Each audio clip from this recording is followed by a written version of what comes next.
అత్యంత భక్తి శ్రద్ధలతో ఊరూరా వినాయక చవితి వేడుకలు ఘనంగా జరుగుతున్నాయి. ఆలయాలు, మండపాల్లో ఉత్సవ విగ్రహాలు వివిధ అవతారాల్లో ఏర్పాటు చేశారు.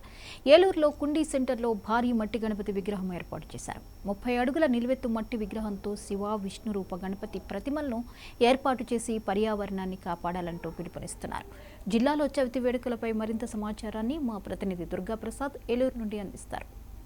వినాయక చవితి మహోత్సవం సందర్భంగా ఏలూరు జిల్లా వ్యాప్తంగా కూడా వినాయక చవితి మహోత్సవాలు ఘనంగా నిర్వహిస్తున్నారు. ప్రతి ఊరిలో, ప్రతి పల్లెలో, ప్రతి వీధిలో అన్న చందన్న ఎవరి రేంజ్లో వాళ్ళైతే వినాయక చవితి ఉత్సవాలు అయితే ఘనంగా నిర్వహిస్తున్నారు. ఇప్పుడు మనం ఏలూరులోని కుండీ సెంటర్లో ఉన్నాం. ఇక్కడ కుండీ సెంటర్లో దాదాపు 25 అడుగుల మేర అయితే మట్టి విఘ్నేశ్వరుని అయితే ప్రతిష్ఠించి పూజలు చేస్తున్నారు. మనం చూసుకోవచ్చు ఎంతో సుందరవదనంగా అయితే ఈ విఘ్నేశ్వరుని తీర్చిదిద్దిన పరిస్థితి అయితే కనిపిస్తుంది.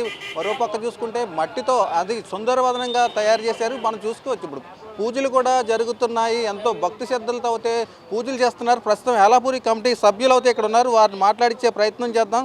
సార్ చెప్పండి, ఎన్ని సంవత్సరాల నుంచి ఇక్కడ ఈ విఘ్నేశ్వరుని ఇక్కడ పూజలు జందుకుంటున్నారు? మట్టి వినాయకుడిని చేయడానికి గల కూడా ప్రధాన కారణం ఏమిటి? శ్రీ ఏలాపూరి గణేశోత్సవ కమిటీ ఆధ్వర్యంలో గత 17 సంవత్సరాలుగా ఇక్కడ గణపతి నవరాత్రి మహోత్సవంలో నిర్వహించడం జరుగుతుంది. దీంట్లో ప్రధాన ఉద్దేశం పర్యావరణాన్ని కాపాడాలి, ప్లాస్టర్ ఆఫ్ ప్యారిస్ని విడలాలనే ఉద్దేశంతో ప్లాస్టర్ ఆఫ్ ప్యారిస్ కన్నా కూడా మట్టితోనే అద్భుతంగా విగ్రహాలు తయారు చేయొచ్చు, పెద్ద విగ్రహాలు తయారు చేయొచ్చు, తక్కువ ఖర్చుతో తయారు చేయొచ్చు అనే ఉద్దేశంతో అందరికీ ఆ చాటి చెప్పాలనే ఉద్దేశంతో ప్రారంభించిన మొదటి సంవత్సరం నుంచి ఈ మట్టి విగ్రహాన్ని ఇక్కడ ఏర్పాటు చేయడం జరుగుతుంది. ఇది ప్లాస్టర్ ఆఫ్ ప్యారిస్ కన్నా తక్కువ ఖర్చుతో పర్యావరణానికి విఘాతం కలగకుండా, ఇది నిమజ్జనం చేసిన తర్వాత కూడా వాటర్లో ఎటువంటి పొల్యూషన్ లేకుండా ఈ రానున్న కాలానికి, రానున్న సమాజానికి ఇది ఎంతో మేలు చేసే విధంగా ఉంటుంది. దీన్ని అందరికీ పాటించాలనే ఉద్దేశంతో ఇక్కడ ఈ విగ్రహాన్ని ఏర్పాటు చేయడం జరుగుతుంది. అంటే వినాయక చవితి మహోత్సవాలు ఇక్కడ ఎన్ని రోజులు జరిగితే ఏ విధంగా రోజు దినచర్య పూజా కార్యక్రమాలు నిర్వహిస్తున్నారు?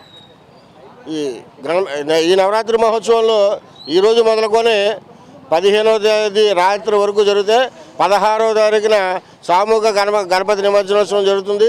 ఈ 10 రోజులు కూడా స్వామివారికి ఉదయం సాయంత్రం ప్రత్యేక పూజా కార్యక్రమాలు నిర్వహించడం జరుగుతుంది.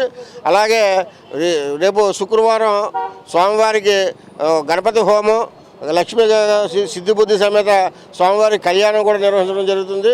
ప్రతిరోజు ఉదయం సాయంత్రం కూడా ప్రత్యేకమైన పూజా కార్యక్రమం నిర్వహించడం జరుగుతుంది. మీరు చెప్పండి, ఈ మట్టి గణేషుడు అంటే భారీ స్థాయిలో అయితే మట్టి గణేషుని అయితే ఏర్పాటు చేశారు. అసలు ఇక్కడ ఈ రూపకల్పన చేయడానికి శిల్పుల్ని ఎక్కడి నుంచి తెప్పించారు? ఈ విగ్రహం తయారు చేయడానికి ఎన్ని రోజులు పట్టిన పరిస్థితి ఉంది? ముందుగా 99 టీవీ ద్వారా ఏలూరు నగర ప్రజలకు, రాష్ట్ర ప్రజలకు వినాయక చవితి శుభాకాంక్షలు. ఇక్కడ 2007వ సంవత్సరం నుంచి బెంగాలీ కళాకారుల చేత గంగా నది మట్టిని తీసుకొచ్చి గడ్డి, ఊక, మట్టి, అలాగే వెదురు మొత్తం ఇంచుమించుగా 4-5 ఎకో ఫ్రెండ్లీ ఐటమ్స్తోనే ఇక్కడ చేయడం జరుగుతుందండి. మొదటి సంవత్సరం నుంచి ఓన్లీ మట్టితోనే ఇంత భారీ విగ్రహాన్ని అద్భుతంగా రూపొందించవచ్చు. అలాగే భావితరాలకు ప్రకృతిని ఎటువంటి విఘాతం కలగకుండా మనం కూడా చక్కగా చేసుకోవచ్చు అని చెప్పడానికి ముఖ్య ఉద్దేశం. అలాగే ఇక్కడ ఇంచుమించుగా ఒక నెల రోజుల నుంచి మన కళాకారులు చాలా అద్భుతంగా తీర్చిదిద్దారు. ఇది ప్రతిరోజు కూడా ఇక్కడ ధూపదీప నైవేద్యాలతో భక్తి శ్రద్ధలతో ఏలూరు నగర ప్రజలందరూ ఇక్కడ పూజ చేసుకోవడానికి చాలా ముందుకు వచ్చి చాలా బాగా చేసుకుంటున్నారు.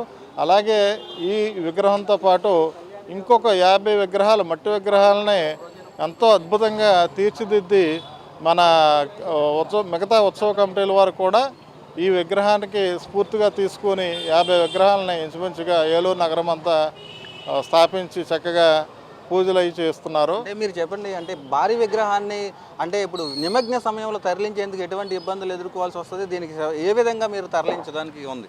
చక్కగా అందరూ ఒకే రోజు సామూహిక నిమజ్జనం అనే కార్యక్రమం మేము తలపెట్టడం జరుగుతుందండి.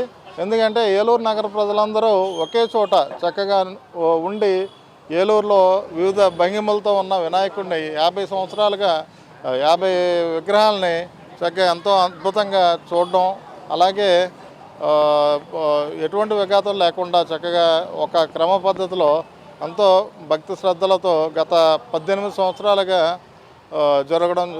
జరుగుతుందండి సామూహిక వినాయక పర్యావరణానికి హాని కలిగించకుండా ఇక్కడ హేలాపూరి కమిటీ ఆధ్వర్యంలో అయితే దాదాపు 25 అడుగుల మేర వినాయకుడి విగ్రహాన్ని ఏర్పాటు చేసి ఎంతో భక్తి శ్రద్ధలతో పూజలు చేస్తున్నారు. అదేవిధంగా వినాయక చవితి సందర్భంగా విఘ్నాలు తొలగించే వినాయకునికి అందరూ కూడా ప్రత్యేక ఎంతో భక్తి శ్రద్ధలతో పూజలు చేసుకోవాల్సిన అవసరం ఎంతో ఉందని ఇక్కడ హేలాపూరి కమిటీలో అయితే తెలపడం జరుగుతుంది. ఇది ఇక్కడ ఉన్న తాజా పరిస్థితి.